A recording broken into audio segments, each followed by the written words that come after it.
What manga guys? I'm back with another video reviewing a interesting Shonen Jump manga.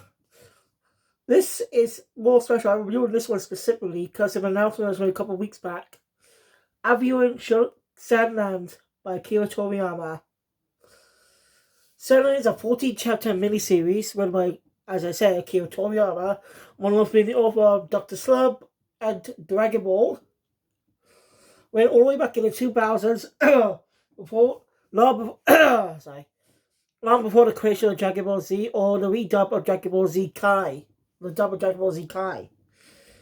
Those projects came out. Dragon Ball hasn't had an adaptation since the 90s with an original story that wasn't held by Akira Toriyama, sadly. Well, they can be, they are proven to be other writers that good about the stories for Dragon Ball. Though Toriyama had picked another guy, someone he trusted to write the Dragon Ball Super manga, while he helped work on the anime. So anyway, Sandland is getting a movie adaptation, which is a co-production with Sunrise and another company. Yeah, I think this is the first Akira Toriyama manga not to be adapted by Toei Animation.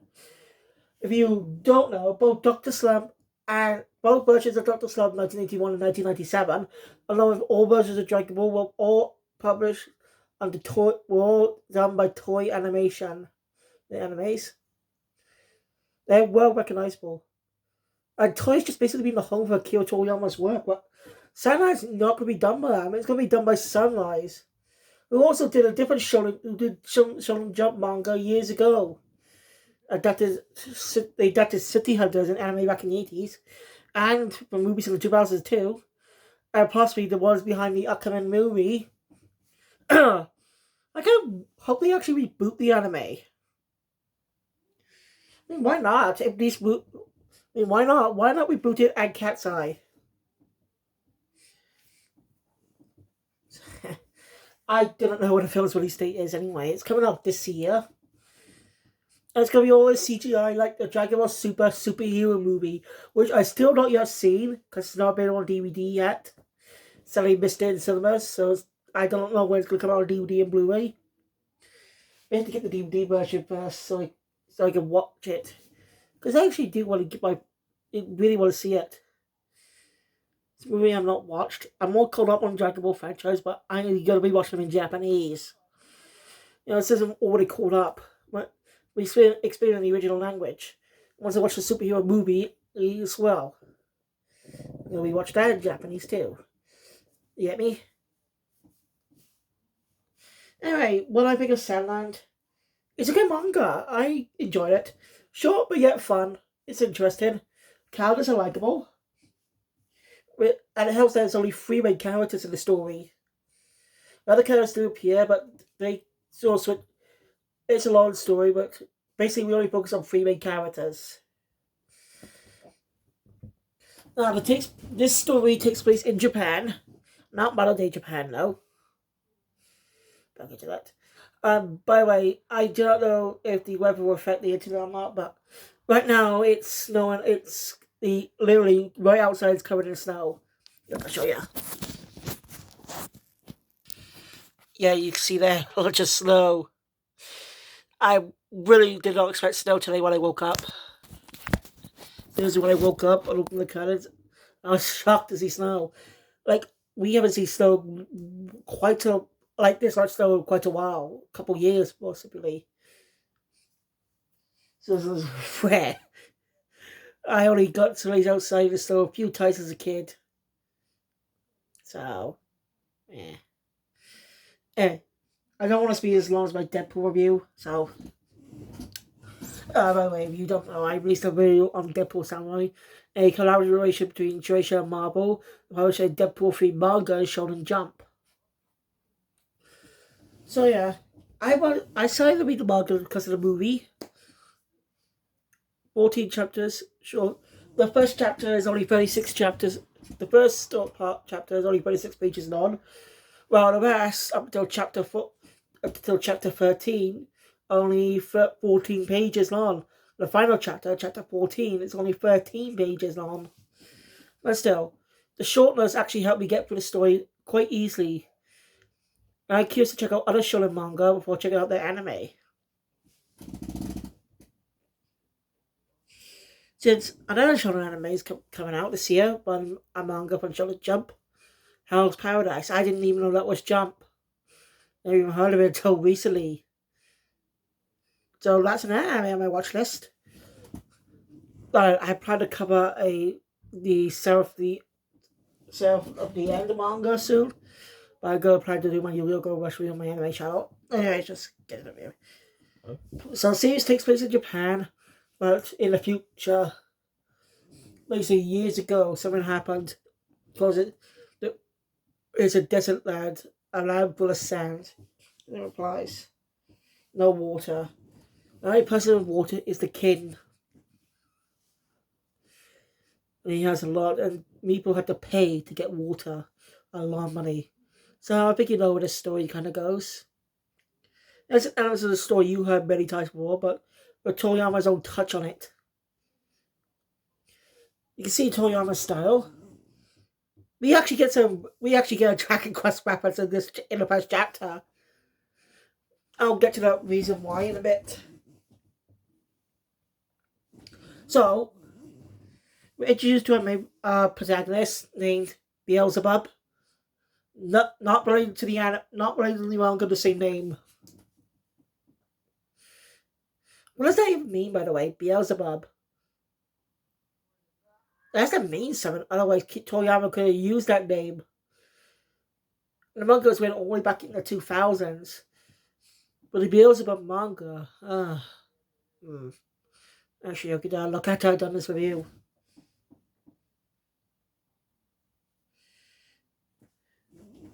So, yeah. Beelzebub's a demon, the son of Lucifer, one of the biggest demons ever. He and his subjects, rest of the demons, along with another one of our main characters named Thief. That's literally what he's called. Don't ask. So yeah, getting by stealing water from people. Like I said, Beelzebub's not a bad guy, as we see throughout the story. Comes up a bit dickheadish, but not entirely a dick. You know, isn't arrogantly either. He doesn't really say much. He doesn't say insult anyone either. Like, yes, he admits he's a bad guy, but as Beef mentions in chapter 13, that he has a kind heart and people underestimate him. But I'll get to that later on. So yeah, one day, an old man shows up, asking for help from them. The man's name is Rao. He's basically old, but he wants help find a mythical lake for a reason. It'll definitely benefit the demons too. He also provides him with a PlayStation 6 and a Dragon Quest 13 game. Yeah, this is actually back in 2000s when the PlayStation 2 was either before when the PlayStation 2 was already out in Japan and becoming the most popular console out there. So that's the reason. I wonder if that guy's going to appear in the movie or be updated. Because the design looks more like a PlayStation 1. Just with some slight differences to set themselves apart. So the PlayStation 2 was already announced but not released in Japan. That's the whole point Toriyama made the gag. Alright. That gag's going to come true in a couple of years. I'm not joking, that is going to come true in a few more years. I thought PlayStation 5 is still new and pretty popular. So it'll be a couple of years before we get the PlayStation 6. So, yeah, let's go. So Toriyama just made that joke. And we probably will get Dragon Quest 13 someday. We haven't even got Dragon Quest 12 yet. And that gag was in the 2000s too. We didn't even have Dragon Quest 11. So, yeah, look at Toriyama making the gags. If you not see my review on Dragon Quest: The Adventure Die, I probably deleted that actually. I'm not sure, but or anime reviews on it. Dragon, well, don't know. The reason he referenced Dragon Quest in his manga is because he actually was an artist behind the Dragon Quest games back in the 1980s with a cover art. No cutscenes or anything because it was an NES game. More simply, a Famicom game in Japan. I don't know the reason why it wasn't renamed, but you are changes. You get the point. I'm really interested to learn more about these consoles. Well, I gotta say he goes into detail, but the younger video game does mainly use the NES, SNES, and Sega Genesis in a lot of his reviews. But also sometimes goes to next gen consoles as well. So you're interested, go check his videos out. I really like his content. I'm fun watching him. I become a fan. Like it wasn't months ago I became a fan. Might think about doing a YouTube review. YouTube reviews. Nah, I'm not gonna memorize it.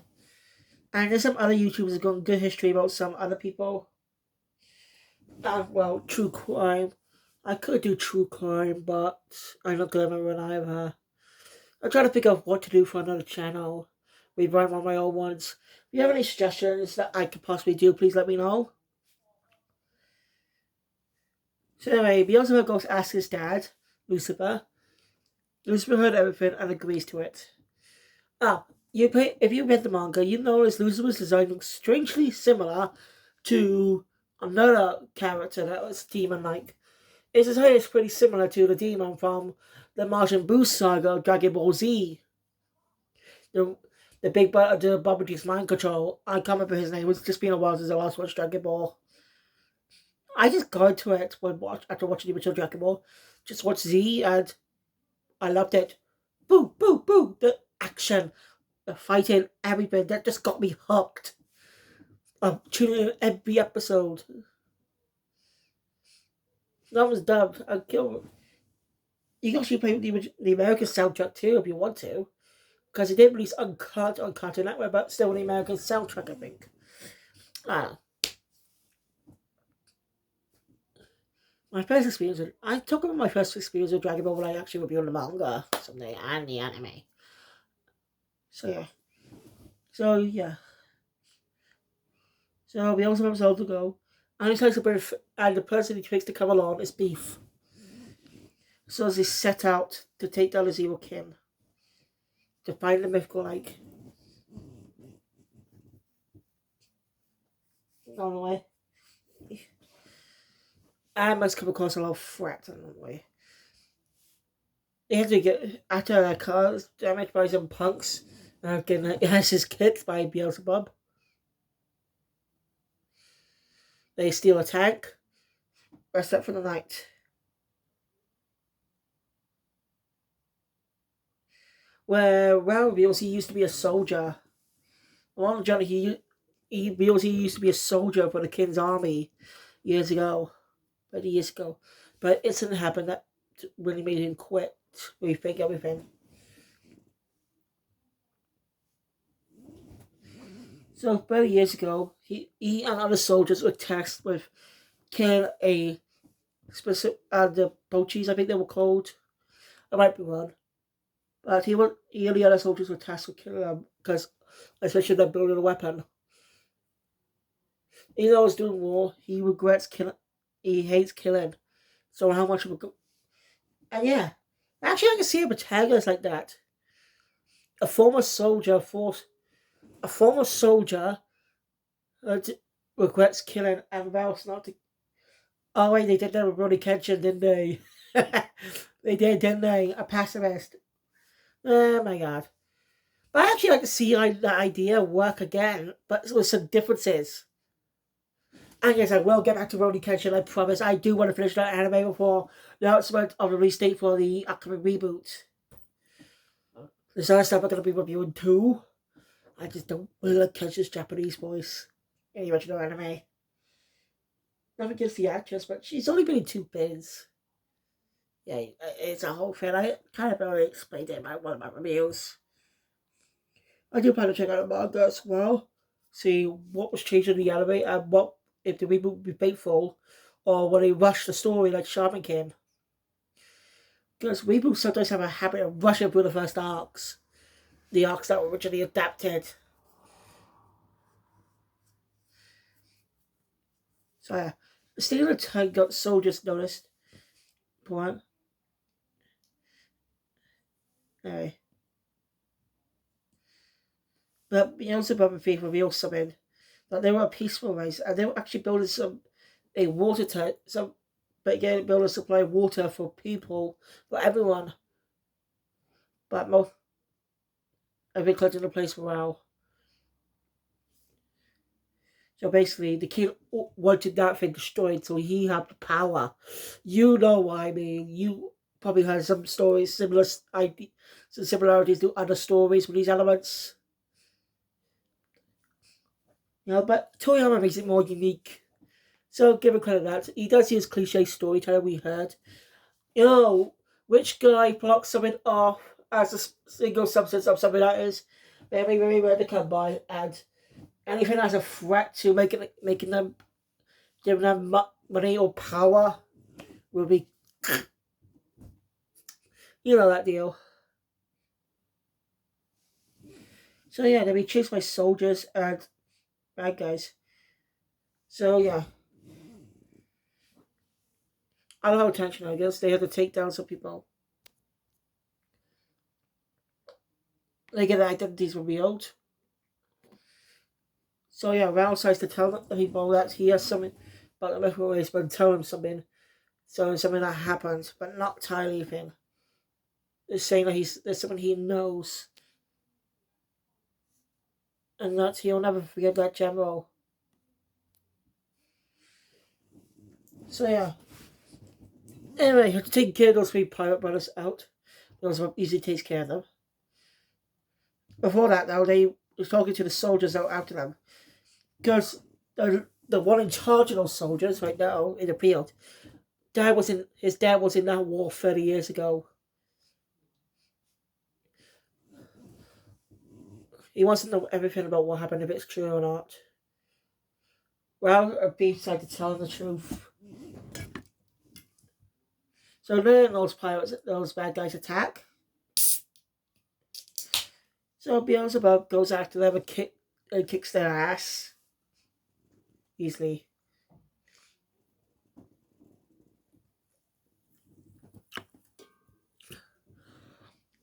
The thief make off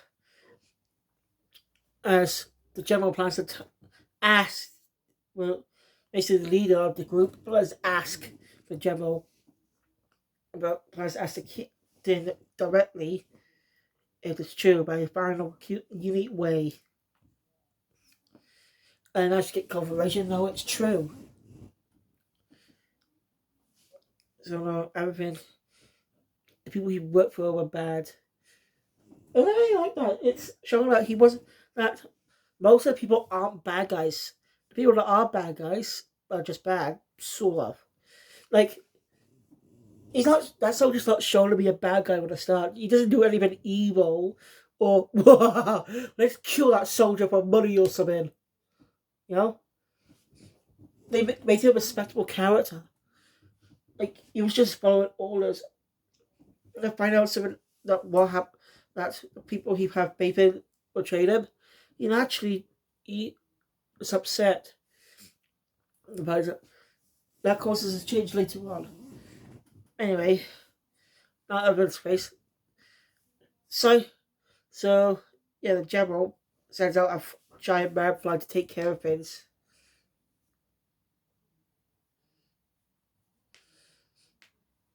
There's a lot of things I'm skipping off, but it's only 14 chapters. It's tricky to get everything in. It's basically a road journey. I may go more detail about it on my other channel when the film comes out. More simply on home, be able to watch a review of that, not in cinemas. I am going to see it in cinemas now when it comes out, because, again, this is a good manga. I love to see the adaptation.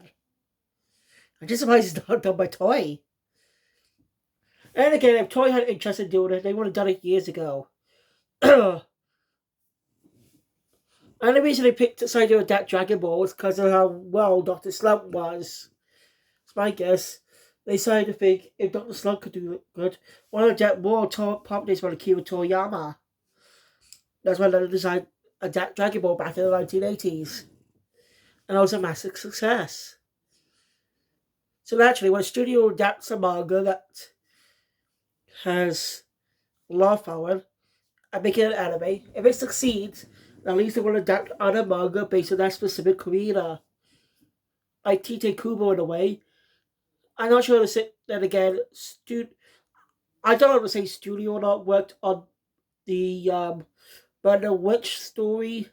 I plan to watch that someday as well. Read the both the manga and watch the anime. It's a sequel to Bleach, as said, but it's only a 4 chapter series, so that's gonna be a pretty easy review. I still got, and it doesn't, as I know, doesn't have exactly references to Bleach or anything. You know, it's connected to the same universe. It takes place 6 years later, but in London, England. The first. So, what do you think about it? Its first story is more Western in Western America, zombie power. Is well, not his first story, but one of his stories was Western American. Success was Bleach, set in Japan. Another success by The Witch, which was a miniseries set in America, set in England. If Google actually starts to create a new series, I'm all for it. A long-lasting series that you actually enjoy working on, you know, since he's now figuring out his craft more. I mean, I'm all for creating a new series, but right now he's probably focused on Bleach more. By focusing on working with with the crew for the Thousand Year Blood War. Which, by the way, part two comes out in June. Or was it July? I think it's June. I'm looking forward to it. January, February, March, April. I got 3 more months, by the way, before that comes out. So I got 3 months to just watch and review the four movies. So be on the lookout for those. I'm sure Disney Plus will actually add the movie someday as well, since they got Bleach themselves. I think they've actually fixed the subs a bit. I mentioned in my Thousand Year Blood Bowl reviews that Disney Plus subs were mostly terrible. Sometimes some episodes have the dialogue of the subs be missed and show up with specific dialogues late or early. No. Anyway, Beelzebub struggling with his giant fly man. Or was I think bug insect man? Yeah, they call him insect man. Right, but Ron fights because the other he's on Moonlight, and this is the part I mentioned earlier. That's what where Thief says he may be a kind person, but he is still a demon, and he causes a lot more damage if he doesn't hold back. So that when we get to know for these characters a bit, we know he's not a bad guy from the start. Like earlier on, he gives a kid he sees some water. He says he's a bad guy. It's kind of true, yet not true. I kind of wish I want to see Toriyama, focus more on this world a little more. Create a new show and stories with them. You know. Anyway, before the fight even began, they discovered that the dryout never happened.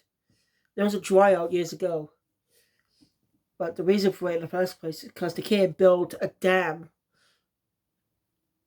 I explained some things, some that I mentioned earlier.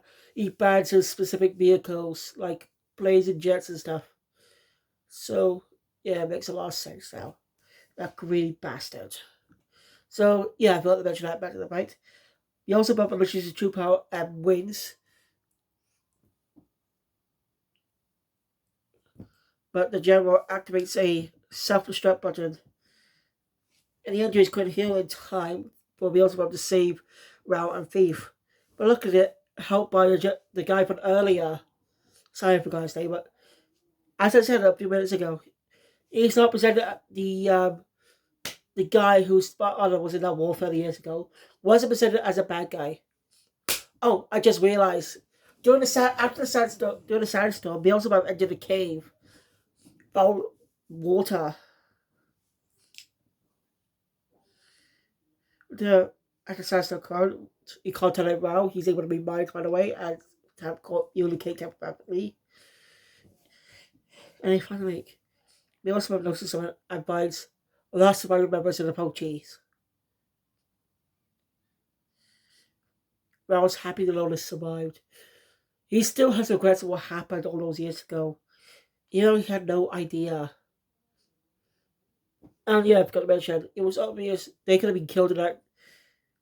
The general didn't care because they spoke out a lot. He doesn't care if they're alive or dead.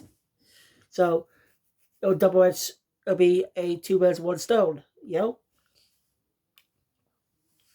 They promised to leave them in peace.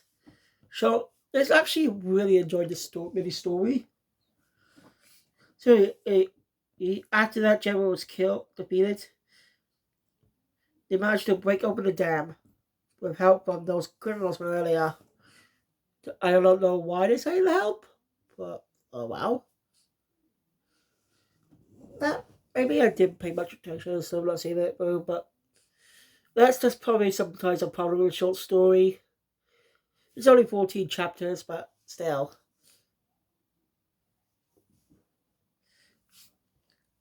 Water's free. Everyone they could go back to the after many years, it's a return to normal. And well, the three Ralph, Thief, and Beelzebub kind of become friends in a way. As a few days later, they decided to go on another trip together with a new car. That's a new car he was given. Possibly the same car, but earlier, but fixed up.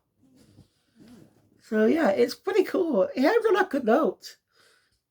I wish they could have done more with the story, or could have got more into the story. Wish you could have expected a little more, but yeah, I enjoy it nonetheless. It's a good read. If you're interested in giving it a read before the movie comes out this year, be my guest. It's on the Shonen Jump app. Because all the chapters are free, you need to be having a subscription. The price isn't that high. It's pretty small, around 2 something. So yeah. Also, last night actually, before I went to bed, I actually bought Mega Man Legacy Collections 1 and 2 along with the Mega Man X Legacy Collection. Already now it's the Mega Man Zero Legacy Collection to buy, which is gone down to 12 something. So I need more money in the account for that. So yeah, I'll have to wait for that next price drop. Who knows? Yeah. Also, I watched the first 2 episodes of Bastard, Heavy Metal Dark Fantasy. I don't know why they created Bastard. Something I didn't know it was in OVA back in the early 90s. Back in 1992. I had no clue. Again, I know it was a manga from the 80s. That's one of the hiatus. Is Paris still ongoing? Okay. Actually, I do plan to cover the first season once I'm done with it. I do promise that on my anime channel. And I do plan to read the manga, but it's going to be tricky about these story arcs. And since the manga is currently ongoing, it's going to be a tricky review. But anyway, I enjoyed this review, enjoyed this manga. Like I said earlier, go give it a read on the Shonen Jump app.